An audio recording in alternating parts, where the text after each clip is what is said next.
E aí, pessoal, tudo bem? Nessa aula, você vai aprender a como construir o gráfico de uma função que é definida por mais de uma sentença. A gente vai fazer isso através de um exemplo. E nesse exemplo vai ter um trecho da função que é definido por uma função quadrática, um trecho que é definido por uma função afim e um trecho que é definido por uma função constante. Ou seja, essa aula também serve como uma revisão das aulas anteriores. Vamos lá?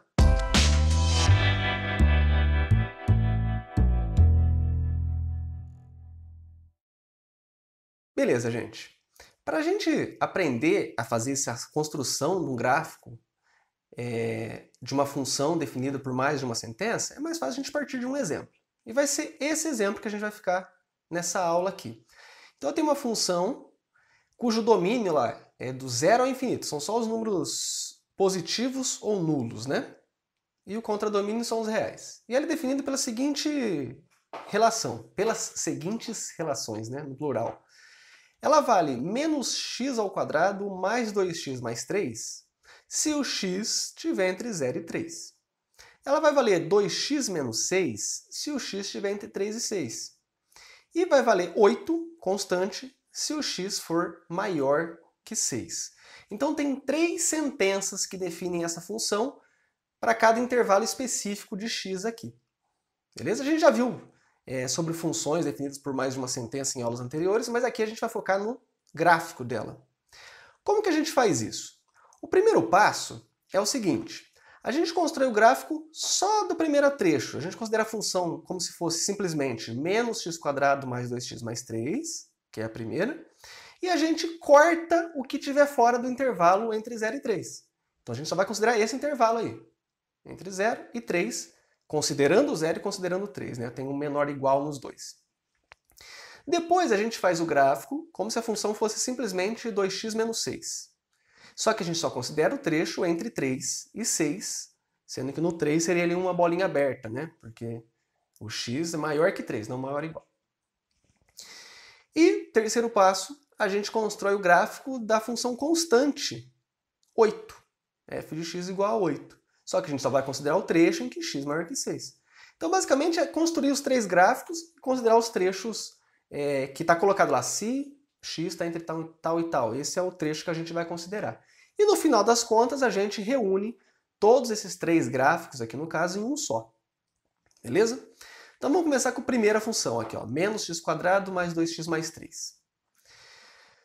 É uma função quadrática. A gente já sabe que o gráfico disso aqui é uma parábola. E no caso, como o termo do x² está com um a negativo, né? A gente sabe que é uma parábola côncava para baixo. Sendo côncava para baixo,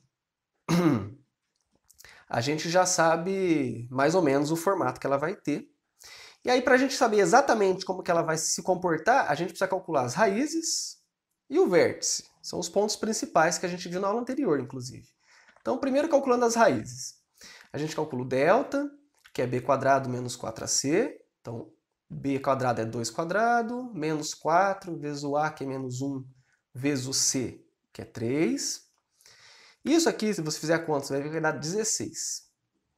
Aí o nosso x é menos b, no caso menos 2, mais ou menos a raiz de delta, a raiz de 16, que é 4, sobre 2 vezes a, 2 vezes menos 1. E a gente vai ter duas raízes, então. Usando o mais, dá uma, usando o menos, dá outra. Com mais, menos 2 com 4 dá 2, e aí vai ficar sobre menos 2, né? Que 2 vezes menos 1 é menos 2. 2 sobre menos 2 dá menos 1. Se eu usar o menos, vai ficar menos 2 menos 4, que é menos 6, sobre menos 2, que dá 3. Então essas são as duas raízes, que são os interceptos do gráfico no eixo x. Agora vamos calcular o vértice da função. O vértice a gente pode calcular o x e o y separadamente. O x do vértice eu posso simplesmente somar as raízes e dividir por 2. Lembra que deu essa estratégia? Se eu somar e dividir por 2, ó, 3 com menos 1 dá 2. Dividido por 2 dá 1. Poderia ser calculado assim. Ou a gente pode usar a fórmula a menos b sobre 2a, que daria menos 2 sobre 2 vezes menos 1, dá menos 2 sobre menos 2, que é 1. Mesmo resultado que a gente obtido anteriormente. Beleza? E o y do vértice a gente pode calcular como menos delta sobre 4a, O delta já foi calculado como 16, então fica menos 16 sobre 4 vezes menos 1, que é o nosso A, né? Menos 16 sobre menos 4 dá 4. Beleza. Aí vamos desenhar, então, o gráfico dessa função aí. Primeiro eu marco as raízes, menos 1 e 3. Então, menos 1 e 3. Esses são os interceptos, né? Lembrando, raiz de uma função quadrática são os interceptos no eixo x. Na verdade, raiz de qualquer função. Quando a gente fala raiz, são esses interceptos aí. O vértice é 1, 4. Então a gente coloca aqui, ó, 1 para o x e 1, 2, 3, 4 para o y. Além disso, a gente sabe que o cruzamento no eixo y é igual ao termo independente aqui, né? É o 3. Então a gente pode marcar o 3 aqui. E lembrando que aqui é um eixo de simetria em cima do vértice. Esse ponto está 1 para trás, então vai ter um ponto 1 para frente ali também, que a gente pode usar como simetria, né? E aí eu faço a parábola que passa por esses pontos aí, côncava para baixo, que já era esperado, né? Só que olha só, essa parábola, esse gráfico só vale para x entre 0 e 3. Então tudo que está antes do x valendo 0, ou seja, para essa parte negativa, eu posso excluir. Poderia deixar tracejadinho para mostrar que ó, eu fiz assim a construção, mas no gráfico final essa parte não existe. Você pode deixar tracejado ou simplesmente arrancar como eu fiz. E para frente do 3 eu também não considero. Então esse pedacinho aqui para frente, ó, na verdade pedacinho pela figura, né? Isso aqui continuaria infinitamente para frente. Eu desconsidero tudo também. E repare que eu deixei bolinha fechada tanto no 0 quanto no 3, porque o x, ó, tá com menor ou igual aqui e menor ou igual aqui. Então esse trecho já faz parte do meu gráfico. Vou para o segundo trecho. O segundo trecho era uma função afim. E a gente só considerava de 3 até 6 ali. Então, para fazer o gráfico de uma função afim, a gente lembra aí que é uma reta, né? Por ser uma reta, você só precisa pegar 2 pontos e ligar com uma régua. Eu costumo pegar, quando eu vou construir o gráfico assim, com mais de uma sentença, os extremos do meu intervalo. Então eu vou pegar x valendo 3 e ver o y correspondente. Depois faço o x valendo 6 e vejo o y correspondente. Quando o x vale 3, eu jogo lá na minha função, vai ficar 2 vezes 3 menos 6. 2 vezes 3, 6, menos 6, 0. Outro ponto, vou colocar o x valendo 6. Com o x valendo 6, eu jogo ali, vai ficar 2 vezes 6, que é 12. 12 menos 6, 6. Pronto, tenho os 2 pontos, e aí eu posso fazer o gráfico. Então 3, 0 é esse ponto aqui, e o 6, 6. Aqui era o 3, né? 4, 5, 6 e 6 para cima. E aí, só ligar os 2 pontos com uma régua. Só que, de novo, esse seria a minha função afim. Só que essa função só vale para x entre 3 e 6. Então, tudo que está para trás do 3, eu posso arrancar. Tirei aqui, ó. Tudo que está para frente do 6 eu posso arrancar também. Arranquei aqui. Além disso, no 3 especificamente, a minha função não vale. O x tem que ser maior que 3, não maior ou igual. Então, por isso, essa bolinha fechada aqui, na verdade, transforma numa bolinha aberta. Tudo bem? Então, esse é o gráfico dessa função nesse trechinho de 3 a 6. E, por fim, tem a função constante, f de x igual a 8. A função constante não tem conta para fazer. O que significa a função constante? Eu não falei muito bem delas com vocês nas aulas anteriores, porque ela é a mais simples de todas, né? Significa que a imagem, f de x é a imagem. Então, a imagem de qualquer x é 8.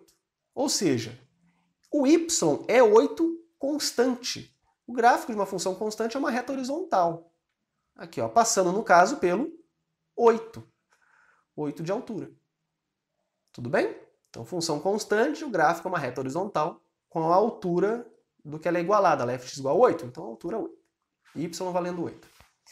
E eu só considero isso aqui para x maior que 6. Então, x maior que 6, 1, 2, 3, 4, 5, 6. Então é daqui para frente, ó. Tudo que está aqui para trás eu posso cortar.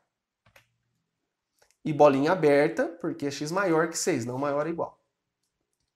Beleza? E aí, para finalizar, é só juntar as 3 coisas. O que eu tinha? Entre 0 e 3, eu tinha essa parábola aqui. Maior que 3, entre 3 e 6, aliás, entre 3 e 6 era uma função afim, que Estava aqui. Aqui era a bolinha aberta na função afim, né? Mas ela era fechada na minha parábola, então eu considero ela fechada ali. E por fim era 8x maior que 6. Era essa parte aqui.